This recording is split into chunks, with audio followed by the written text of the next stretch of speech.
Hi, everybody. It's Joe. I'm on vacation this week, but I wanted you to listen to this episode. It's timely and timeless. It's a field recording from my garden, the entire episode.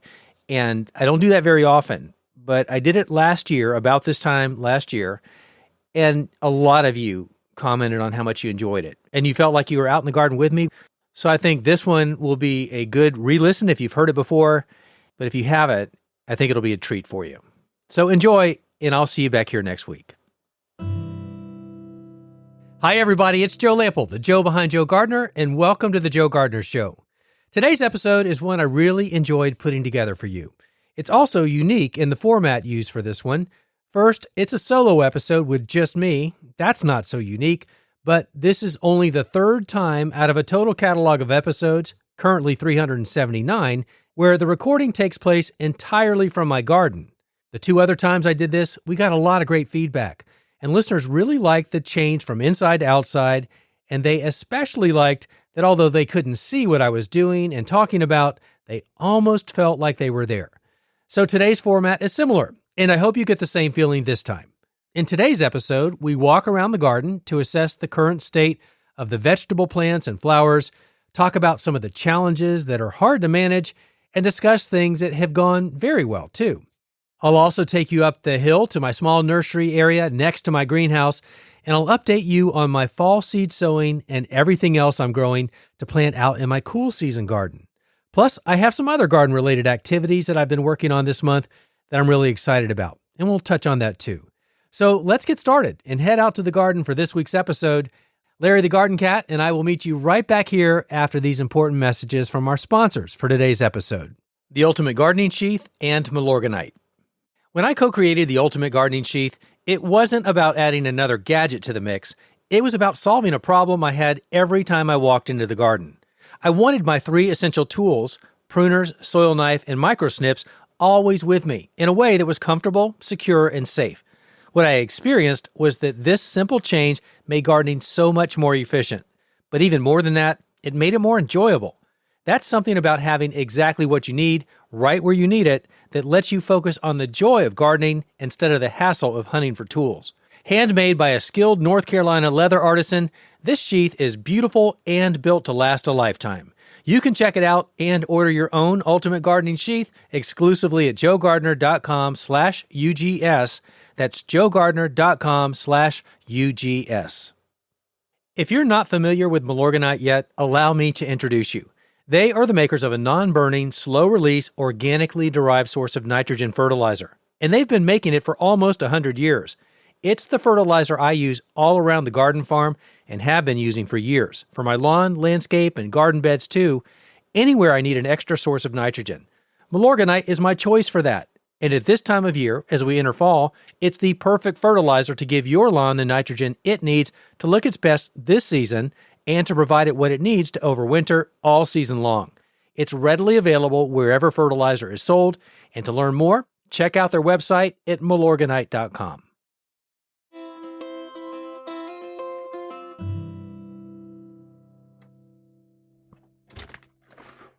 Come on, Larry.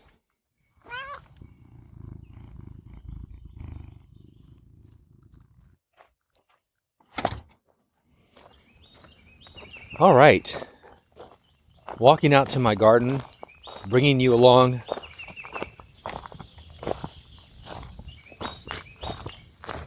Hey, Larry. Hey, buddy.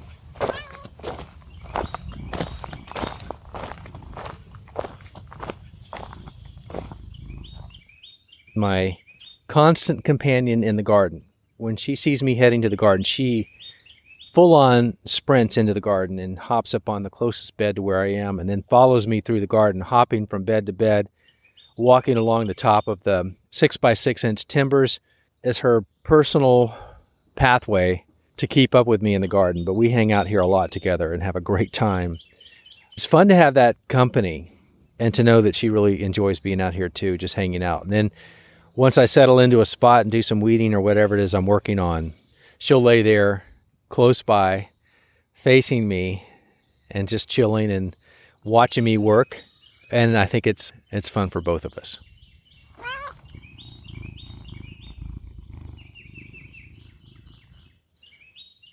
It's a humid, not hot morning, about 7:30, and I love getting out here early in the morning.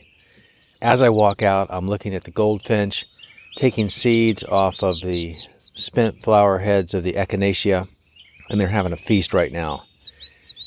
And I hear the cardinals and other birds. It's one of my favorite parts about being outside, whether I'm on my porch or in the garden early in the morning, is just being quiet and listening to all the bird activity. I'm on sabbatical this month, and my sabbatical month is a really important time for me to rest and recharge and rejuvenate and renew. It gives me some time to think and clear my head and re-energize. The pace is more manageable for me, and I have a little more time to breathe and get creative with a few things. And periodically I love to come out here and do a recording, not from the studio, but from the garden, and talk in real time about what I'm noticing and seeing and the wins and challenges of the season, what's worked, what hasn't, and what I plan to change, those kind of things. And I'm going to do that today with you as I stand out here and walk around and try to describe what it is that I'm looking at so you have a sense of what's happening here. So let me set the stage. It's mid-August. It's been very, very dry. We just had a rain last night for the first time in a long time, and I have a rain gauge which will tell me how much rain we got, which, whatever it is, it won't be enough. Let's take a look and see what we got.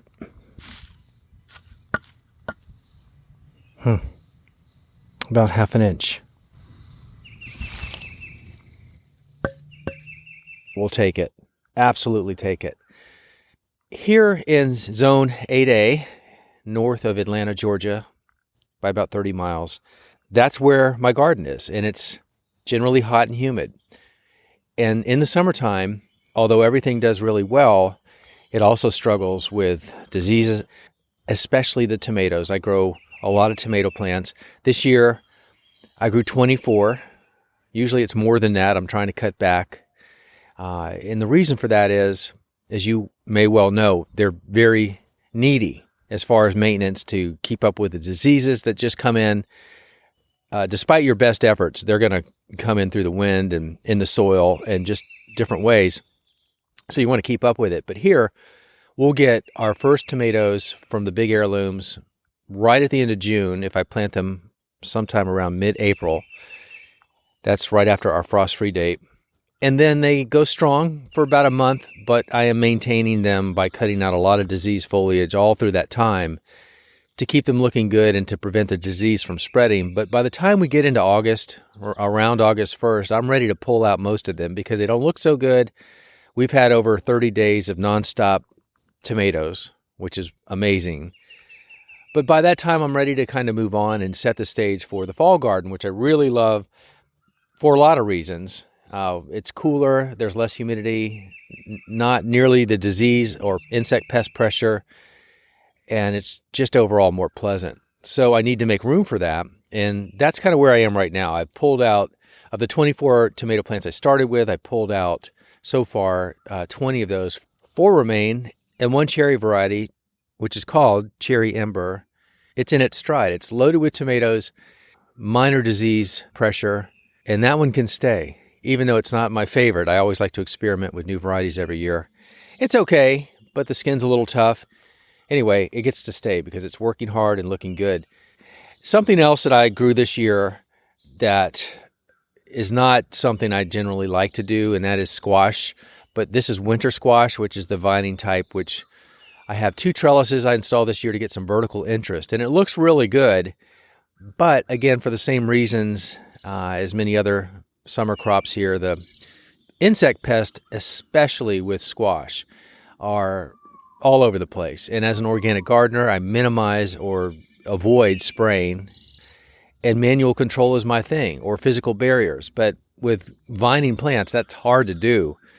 But I have spent many hours out here early in the morning picking off squash bug eggs and pickle worms that are getting into the fruit, and squash beetles, leaf-footed bugs, plus powdery mildew. And it's a lot of work to keep it really looking good and pest and disease free. And I don't have that much time. So here we are, again, middle of August, and they're not looking great. But they're loaded with fruit. Unfortunately, half of them are pickle wormed. So on the to-do list project to go ahead and get these harvested and taken down.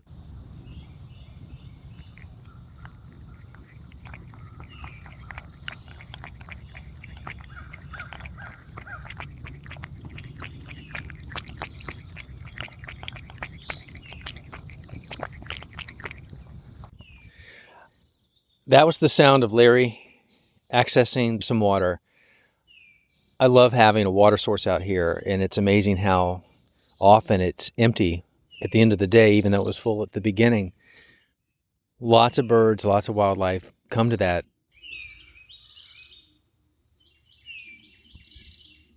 Larry spends a lot of time with me out in the garden, but also spends a lot of time with me wherever I go. So when I'm not in the garden, Larry follows me in the house, which is good because I'm aware of the risk of cats in the garden and the potential damage they can do to other wildlife.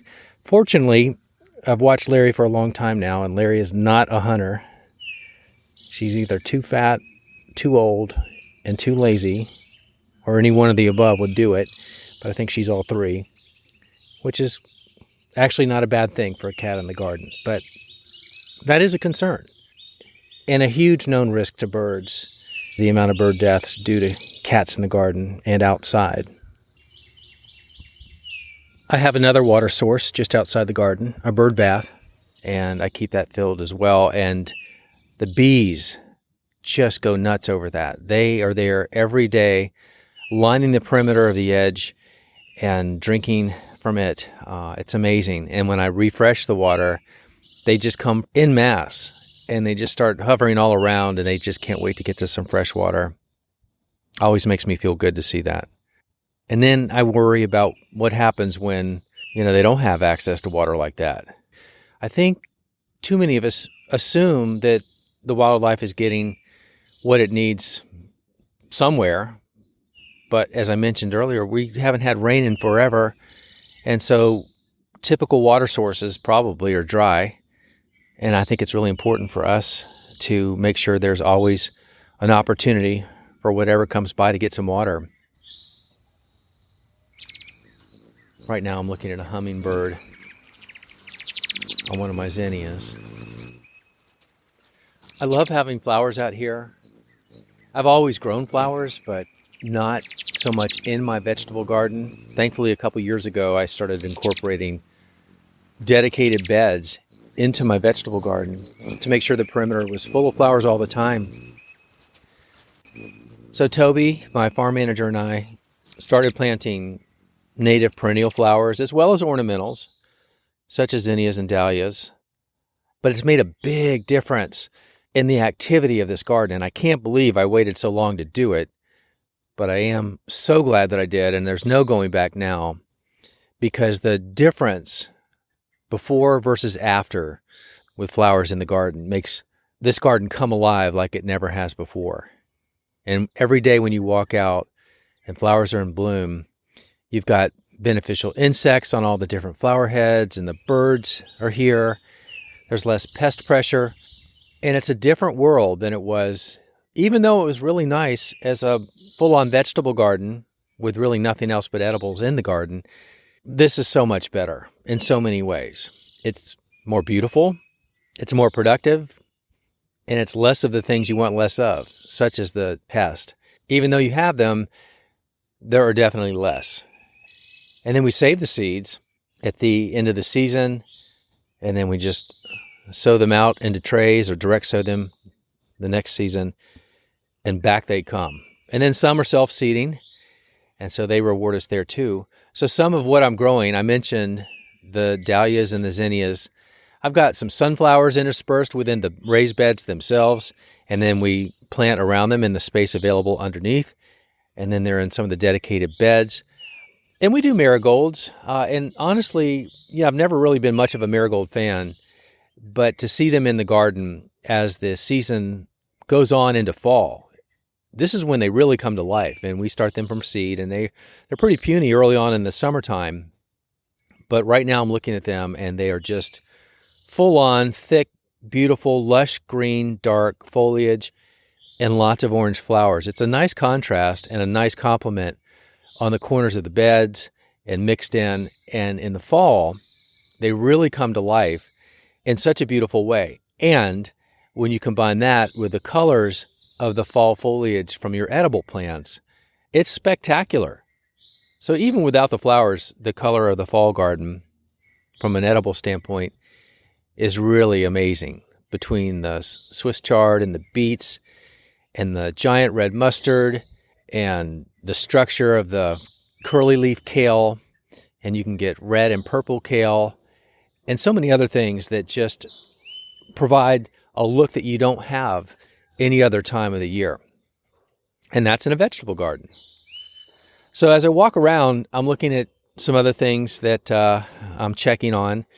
And right now I see my pepper bed, which is just going really crazy with peppers. They take a while to get established, but once it's nice and warm and they start to grow up, then they start putting on the fruit. And ironically, the closer you get to fall, frost that is, they're really at their peak. And then the frost kills them back. And it's a shame because they're usually loaded with peppers and the plant dies. Now, I could dig them up ahead of time and overwinter them. I've never really full-heartedly done that, but it's doable. But by then, I've also had a lot of great peppers, and then I just restart them and plant them again the next season. But I'm looking at a bed of peppers right here, both hot and bell peppers. It kind of looks like a Christmas tree. Each of the pepper plants is loaded with its peppers, and the colors are red and orange and maturing from green to various colors. And it's beautiful and very low maintenance. Peppers are nice for that. Another plant that I grow all the time, although I'm not a big fan of the harvest, eggplant. And I know there are a lot of eggplant fans out there, but I also know I have people that can relate in that it's not their favorite vegetable. But it's beautiful, and it is also one of those plants that goes until frost kills it back. The purple or the purple and white or the white fruit that comes off of those plants with the big leaves and kind of the purple hues up the stem and sometimes on the leaves. It's very unique and very beautiful in the garden. I'll confess, I grow it more for the look than the taste. But Toby does an annual eggplant parmesan from the harvest of these plants and then brings it over for a really nice feast.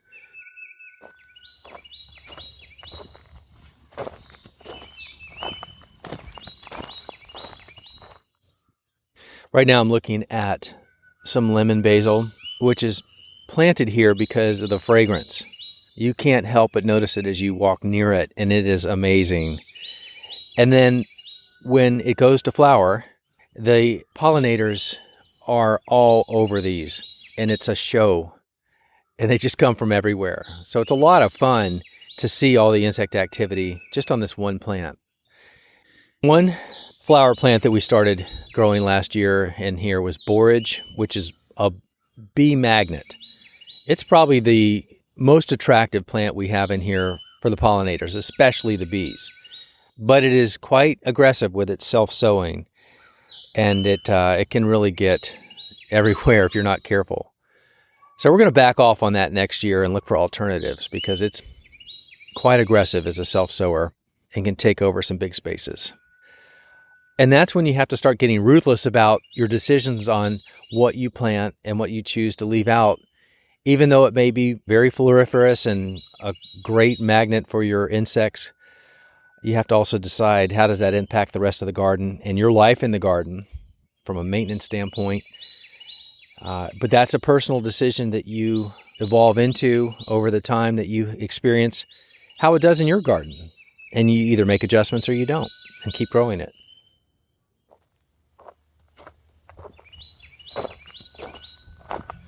Okay, I want to walk up to my nursery area near my greenhouse where I have a lot of seedlings that I started about 2 weeks ago, maybe 3 weeks ago. up to as recently as last week. These are for fall vegetables. And even though it's mid-August right now, and I've started all these cool season seedlings, they need this time of year to get started and up and growing enough to transplant into the garden so that they have time to mature before that first frost arrives. And that's not such a big concern that it's going to kill my plants because they're generally frost tolerant, but you've got to get them hopefully close to maturity, if not fully matured by that time, so that you can maximize the benefits of why you grow them. And some of my favorite edibles from the garden throughout the year are the ones that grow only in the cool season.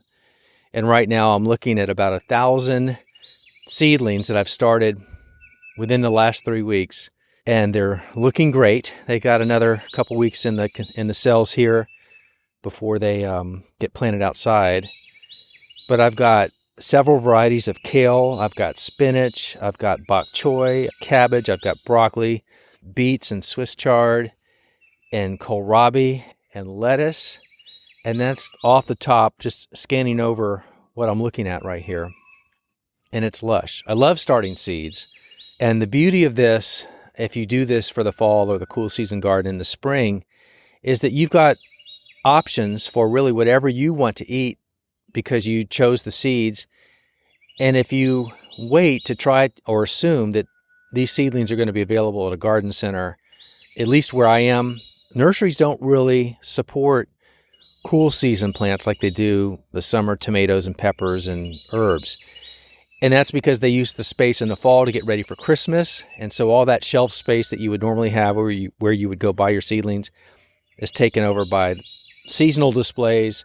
And then they're not really looking at early in the year because they're gearing up for the summer crops, which is why sowing your own seeds and learning to do it if you haven't in the past, it's not hard, but it is important so that you can ensure that you've got what you want to eat and grow through that time of year that a lot of people neglect and miss. To me, it's the biggest missed opportunity of gardening, no matter where you live, because you can learn to extend your season wherever you are in various ways, whether that's a frost blanket or a cold frame or a low tunnel, lots of options. Fortunately here, zone 8A, we can garden year round and it doesn't get so cold that we can't have something growing in the garden all throughout the year, especially with season extension. The area I have designated for my seed starting now currently is under a shade cloth, a 50% shade cloth, which means it blocks 50% of the full-on light coming to these plants. So it gives them a break from the heat because it knocks down the temperature by about 7 degrees from full exposure. And it also takes out some of the harshness of those direct rays, which are almost directly overhead this time of year. And so what I've done this year, I have a greenhouse and I have my seed starting room inside. And then I have tables set out under my nursery shade cloth. And because I'm always experimenting, some of my seeds I sowed directly into trays. I use windstrip trays from Neversink Farm. They are really nice because they are like soil blocking, but they're not, because you're not creating individual soil blocks. But the premise is close to the same, because the key success with soil blocking is all the air around the block itself, which promotes fast root growth and quick top growth. The windstrip trays do that too, because they have slots down the side of the cells or containers, and they're rather deep and they come in different sizes. But I really like this non-single-use plastic because it's more convenient for me in my busy schedule. And I've noticed really fast germination and great root development by the time of transplant. So just sharing that with you because I'm looking at them right now and thinking out loud about that. 2-day germination, whether I did it directly in the greenhouse or outside under this shade cloth or inside in my seed starting room on germination mats, because the inside temperature is around 70 degrees and the seeds actually prefer even warmer than that for faster germination. So I set them on germination mats with a humidity dome over the top of it in all cases. And then 2 days later, I've got germination. And that's the point I take the humidity dome off. And if they were inside, I bring them out under the shade cloth. And for the ones that were in the greenhouse, that gets too hot. And so I bring them out of the greenhouse onto these tables and keep an eye on them every day. And if they need water, generally I bottom water into the solid tray underneath the cell tray. And then the water's wicked up into the soil from underneath. Sometimes I'll overhead water with my water breaker, which is designed for really fine delivery of water droplets for seedlings. And that's why it was designed that way. And that's a dram water breaker that I use. But by taking those simple precautions, these plants are fine in spite of the heat, which they're okay with as they're getting started. But they certainly don't want to have that as they're maturing. You don't want to have cool season crops that have only had heat. They don't do well, they don't look good, and they're not nearly as sweet because their carbohydrate hasn't turned to sugar until it's exposed to some frosty nights. But getting started, it's totally fine, and you need that time. They can take the heat, but it still helps when you can knock it down a little bit and give them some relief from the direct rays. But this section that I'm talking about is under this shade cloth I mentioned, which is supported by basically one of those portable carports that you spend about $150 for at Tractor Supply or Harbor Freight. And it comes with a tarp, but I don't use that. I just use the frame and put the shade cloth on it. And it provides a 10 foot by 20 foot canopy about 10 feet high at the tallest point, pitched down to the sides. And it's a nice place to grow out your seedlings or your cuttings that you're propagating or your native plant rescues like I do. So this place is kind of packed under the 10 by 20 foot footprint, and I intend to expand it and triple the size so I can really maximize this space just to the side of my greenhouse that's screaming to have more places for more plants. One of the things I did this month so far is a project I've wanted to do, and that is to build an arbor along one side of my house to grow either climbing vines, or in my case, I'm going to try climbing roses. And I have some new dawn roses that I'm going to plant there, and I think it's going to be spectacular. But I just finished the arbor last week, and it adds a lot of vertical interest and some structure to an area that only had a blank wall, and it was just looking very bare there. Just in case you think I'm just a vegetable gardener and grow a few flowers, I grow everything. And I rarely talk about or show you the native plant beds all around my property, but I have a lot of large beds and lawn pathways that go in between them. So I do have some grass, but not that much. And in those native plant beds, of course, I have the tree canopy, and I limb up the trees so that there's more light coming down. But under that, I'm adding as many native plants as I can. But until I get a deer fence, I'm limited on what I can do because the deer just come and eat everything down for the most part. As I'm walking back from the nursery area into the garden, I'm passing by my compost bins, and I have 9 compost bins. Each is 4 feet by 4 feet. I use a lot of compost. And for me, it is my secret ingredient to having great soil. So everything in my garden gets top dressed twice a year. And by top dressing, what I do, just ahead of the summer crops going in and just ahead of the fall crops going in, after a cleanup from the summer crops, I have blank slates in each bed. And so I come in with an inch or two of my homemade compost, or if I need to buy more, I've got a great source for that. Regionally here in the Southeast, Soil Cube makes a amazing composted soil. And between my homemade compost and the purchased compost, it's really my primary nutrient source. It's my twice-a-year deposits of nutrients and good bacteria and fungi going into the soil that needs to be replenished from all the withdrawals taking place throughout the growing season from the plants, taking up the nutrients. So this is restoring that each year. But by doing that, it's amazing how little additional supplemental fertilization I need to do. Compost is that good, which is why I make as much as I can and use it consistently several times a year. But the top dressing of just a couple inches is all I really need to do, and then it works its way down into the soil through the soil food web. The earthworms and the different organisms in the soil will come up and pull that down and mix it in with the rest. So I don't even dig it in or till it in, but that's the way I've been doing it for 13 years here and well before that in other gardens. And it certainly simplifies your workload, that's for sure. Looking back on this year, on how it's been from previous years, it's been extra hot and extra dry.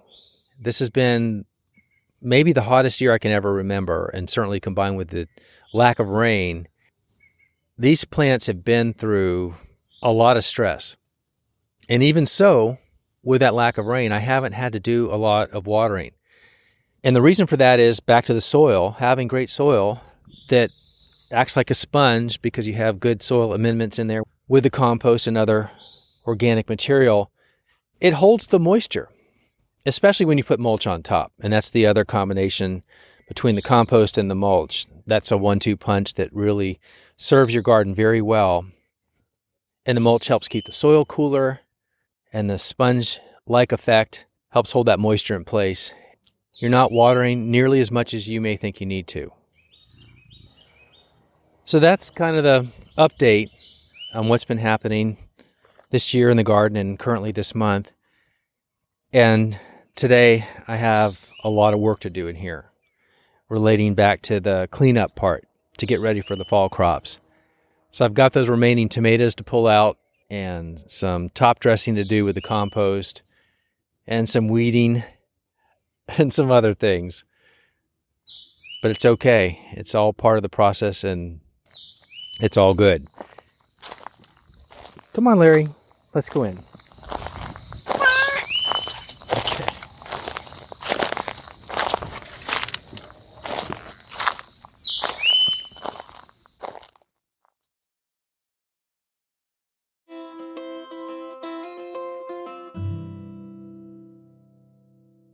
I hope you enjoyed that.